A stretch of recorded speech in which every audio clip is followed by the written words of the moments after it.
Hai, selamat datang ke NY Channel, Motivasi Sihat. Di sini kita sembang santai pasal kesihatan mental dan fizikal.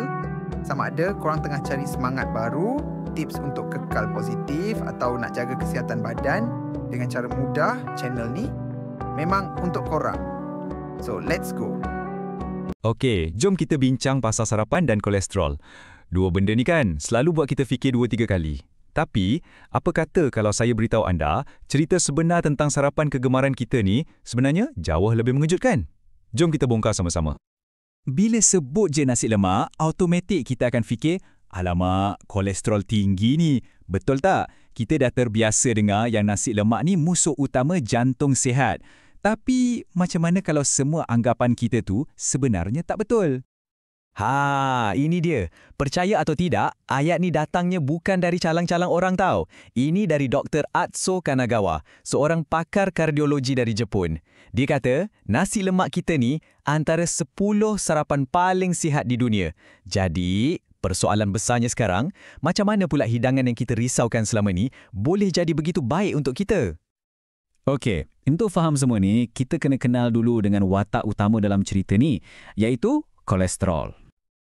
Sebenarnya, kolesterol ni penting untuk badan kita. Kebanyakannya dihasilkan sendiri oleh hati kita dan sikit je datang dari makanan macam daging atau produk tenusu.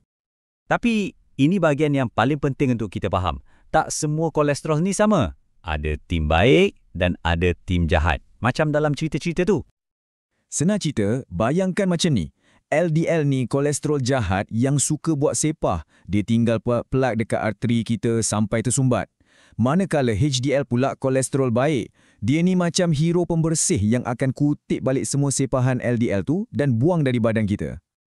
Okey, sekarang kita dah kenal geng baik dengan geng jahat. Jadi, nasi lemak ni, dia tim mana sebenarnya? Jom kita bedah siasat hidangan kebangsaan kita ni. Komponen utama nasi lemak mestilah nasi, kan? Masalahnya, nasi putih biasa ni ada indeks glisemik atau GI yang agak tinggi dalam 85. Maksudnya, dia cepat jadi gula dalam darah, bagi kita sugar rush sekejap, lepas tu terus lemau. Kalau selalu macam ni, memang tak elok untuk jangka masa panjang. Tapi, dekat sinilah magicnya bermula. Bila nasi dimasak dengan santan, satu benda yang sangat hebat berlaku.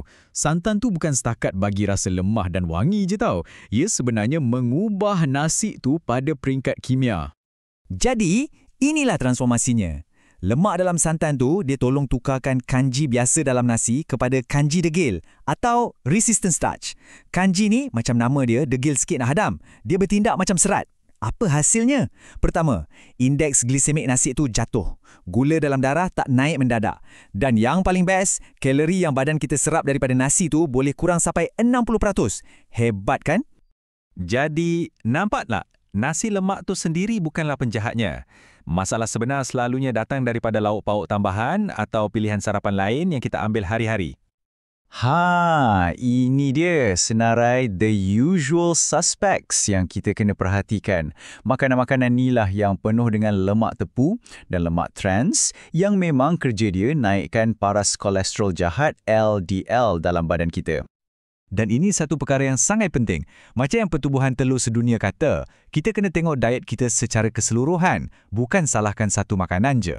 Ini membawa kita kepada satu lagi komponen penting dalam nasi lemak, telur. Ya, kita selalu dengar telur ni bahaya untuk kolesterol kan? Tapi mitos tu dah lama lapuk. Sebenarnya, kajian-kajian terkini dah tunjukkan bagi kebanyakan orang, makan telur tak beri kesan besar pun pada kolesterol dalam darah. Malah, telur ni sumber protein yang hebat dan boleh tolong naikkan kolesterol baik HDL kita tu. Jadi, kalau macam tu, apa yang patut kita makan untuk sarapan? Okey, jom kita tengok macam mana nak sediakan satu sarapan yang memang juara untuk kesihatan jantung kita. Kuncinya kat sini ialah serat larut yang macam span penyerap kolesterol jahat dan juga lemak sihat yang bagus untuk jantung. Jadi pilihlah makanan macam ni untuk mulakan hari anda. Nah, tengok perbandingan ni. Sebenarnya, senang je nak buat pilihan yang lebih baik. Pertukaran kecil macam ni, bila kita buat setiap hari, akan bagi impak yang sangat besar untuk jangka masa panjang. Kesimpulannya, ini bukan soal kita kena haramkan terus nasi lemak dari hidup kita. Tapi ia adalah tentang faham sains di sebalik makanan kita. Nasi lemak tu bukan musuh. Musuh sebenar adalah pilihan yang kita buat tanpa ilmu. Jadi, sekarang bila anda dah tahu semua ni, persoalannya, apakah satu perubahan kecil yang anda akan buat pada sarapan anda esok?